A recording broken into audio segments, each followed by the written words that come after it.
Olá, meu nome é Simone Manzoli, sou psicóloga, psicóloga jurídica, psicóloga organizacional e hoje eu venho aqui falar um pouquinho de uma das consequências, e uma, se não for uma das mais graves, né, consequências do fenômeno da alienação parental, que é privar o relacionamento de uma criança ou de um adolescente de um genitor.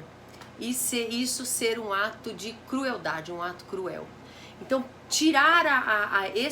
privar esse adolescente ou essa criança, principalmente crianças pequenas, e aí eu vou fazer um comentário mais forte, mais voltado para crianças pequenas, até 5 anos de idade, de um genitor, é um ato de crueldade. Primeiro porque o tempo, quando você tira o direito de convivência de um dos genitores, seja a mãe ou o pai dessa criança, você está ajudando com que essa criança e esse adolescente cresça sem a referência desse pai ou dessa mãe.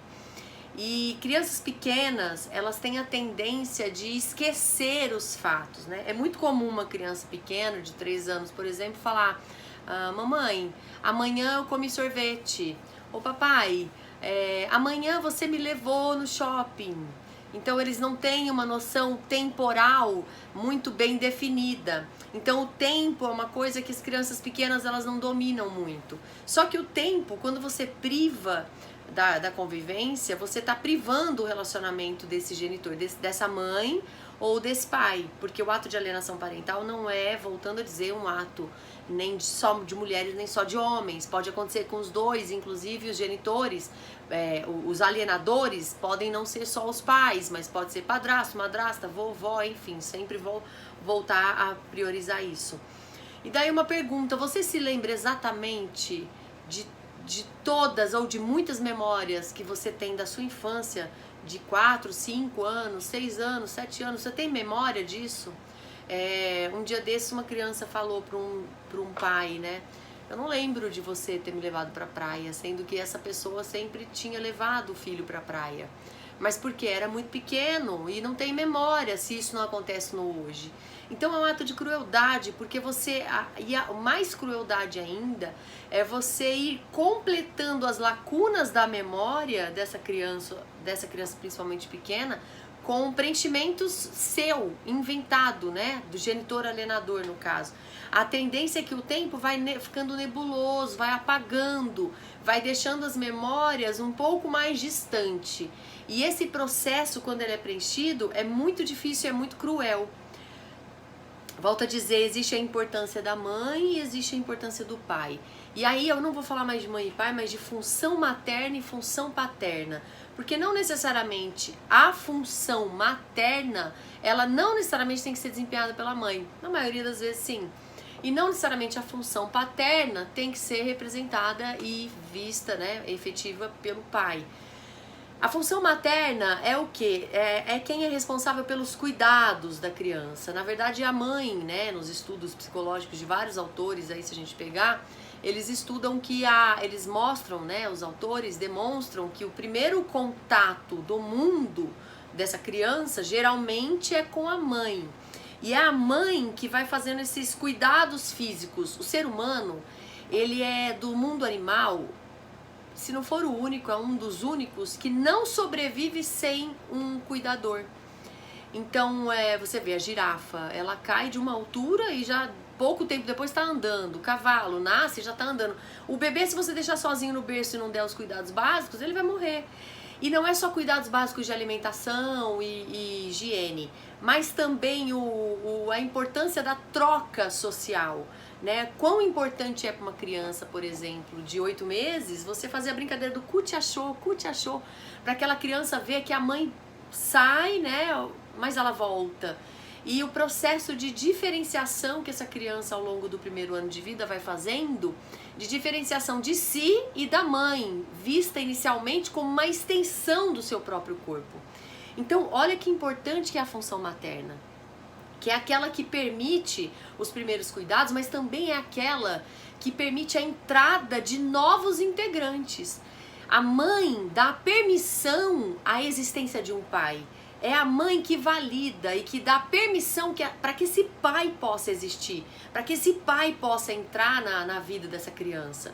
É a partir da função materna, eu digo que a função paterna pode existir.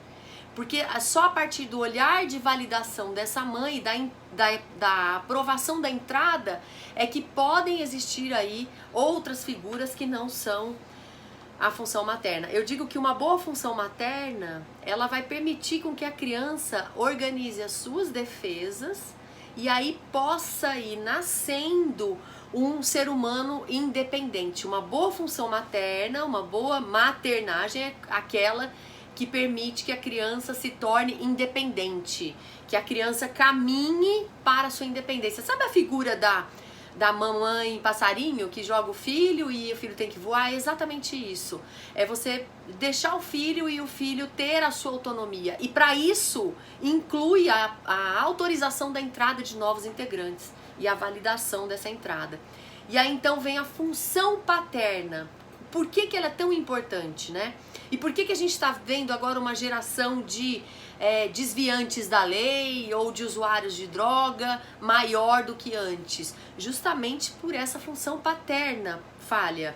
Ah, Simone, você está dizendo que é o pai só que faz isso? Função paterna, geralmente exercida pelo pai e não somente por ele. Então eu estou falando de função e não do pai, não da mãe em si. Mas é importante que a gente saiba diferenciar isso. Mas a função paterna é aquela que desempenha e que coloca as regras, tá? A função que existe, as normativas, as regras do que é certo, do que é errado, é aquela voz que você tem na sua mente que fala, não, você não pode fazer isso. Essa voz, ela é composta pela figura da função paterna. E as crianças e os adolescentes, eles precisam de regra e precisam de alguém que imponha os limites. A criança pequena, se você observar, ela vai com o dedinho para colocar na tomada. E ela vai rir, ela vai. E ela vai andando para colocar o dedo na tomada. E aí você fala, não faz isso, ou tomada dá choque. Eu sei lá que frases você fala, né? Eu tenho um livro aqui, Quem Ama Educa, é muito bom, que dá esses exemplos de frases imperativas, né? E aí você vai vendo, formando essa concepção, essa função do pai.